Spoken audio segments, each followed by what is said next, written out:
Chapter 5 of Part 1 of The Devils by Dostoevsky.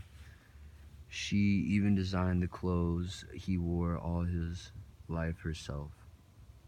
They were elegant and characteristic, a long black frock coat, buttoned almost to the top, but which fitted him beautifully, a soft hat, in summer a straw one, with a wide brim, a white cambric cravat with a large bow and hanging ends, a cane with a silver knob, and long hair to his shoulders.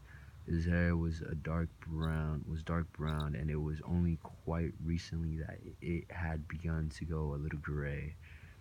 He was clean shaven.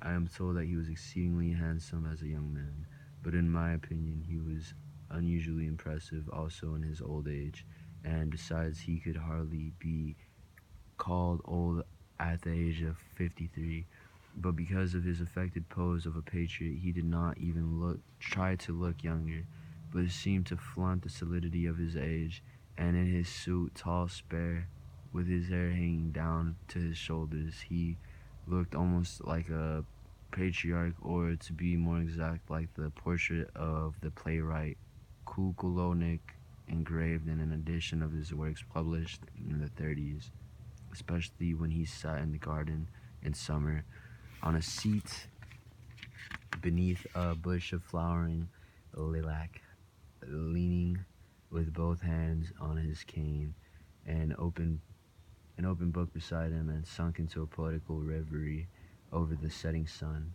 So far as books are concerned, I should point out that in later years he seemed to avoid reading. That, however, was towards the very end of his life. The newspapers and journals, which Mrs. Stavrogin ordered in great numbers, he read continually. He was always interested in the successes of Russian literature, though without losing the sense of his own dignity. At one time he was rather interested in home and foreign affairs, but soon gave it up. It also it also frequently happened that he would take de Tocqueville with him into the garden, while he secretly carried a Paul de Kock in his pocket.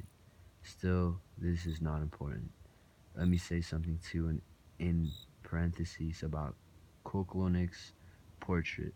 Mrs. Stavrogin first came across that picture as a young girl when she was still at her exclusive boarding school in Moscow. She immediately fell in love with the portrait, as is the custom of all young girls in boarding schools who fall in love with anything you like, and mostly with their calligraphy and drawing masters as well. But the interesting thing is not what Mrs. Stavrogin did as a little girl, but that even at the age of 50, picture among her she kept that picture among her most intimate treasures, so that it is quite likely that she designed Mr. Verkovensky's clothes in such a style that they somehow resembled the clothes worn by the playwright in the picture.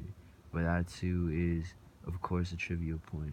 During the first years, or to be more precise, the first half of the time he spent with Mrs. Stavrogin, Mr. Verkovensky was still thinking of writing some book and seriously intended to start writing it every day.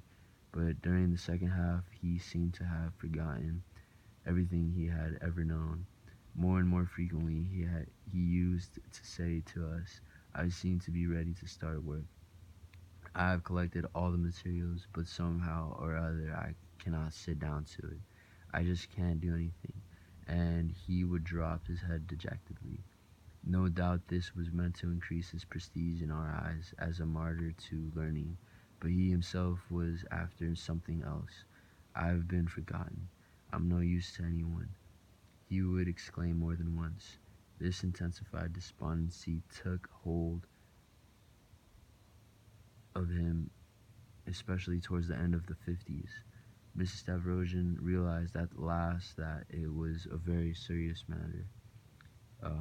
Besides, she could not bear the thought that her friend had been forgotten and was of no use to anyone. To distract him and at the same time to renew his fame, she took him to Moscow, where she had a number of fashionable acquaintances in the world of literature and learning. but it seemed that Moscow too was unsatisfactory. It was a peculiar time. Something new was astir, something that was quite unlike the tranquility of the past, something that was very strange indeed, but was felt everywhere, even in Skvoreshniki.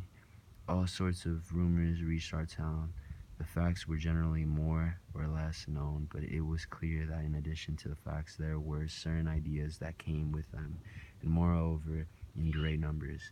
And it was that was so bewildering. So bewildering. It was quite impossible to accommodate oneself to these ideas or to find out exactly what they meant. Miss Stavrogin, being a woman, could not help suspecting some sort of hidden meaning in them. She even started reading the papers and magazines, the prohibited publications which were published abroad, and even the revolutionary pamphlets which were just beginning to appear at the time. She was able to obtain them all, but it merely made her head swim.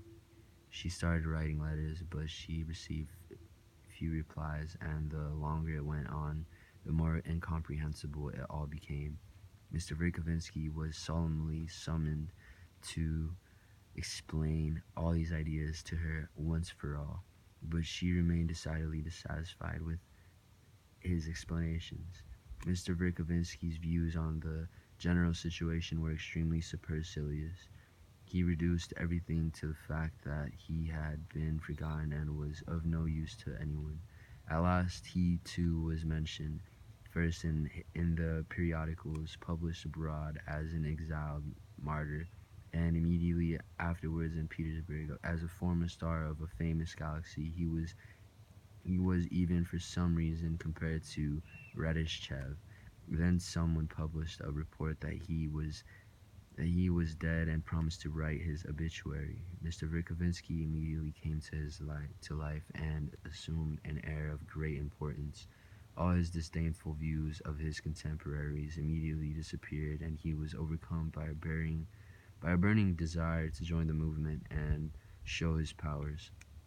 Mrs. Stavrogin at once regained her old faith in everything and got terribly busy.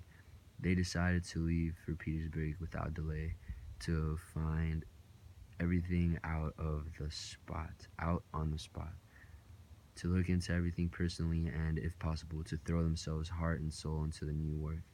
She announced, by the way, that she was prepared to found a periodical of her own and devote her whole life to it from that very day. Seeing that it had gone so far, Mr. Verkovensky became even more overbearing, and on the journey to Petersburg began to treat Mrs. Stavrogin almost patronizingly, which she immediately noticed and vowed to remember.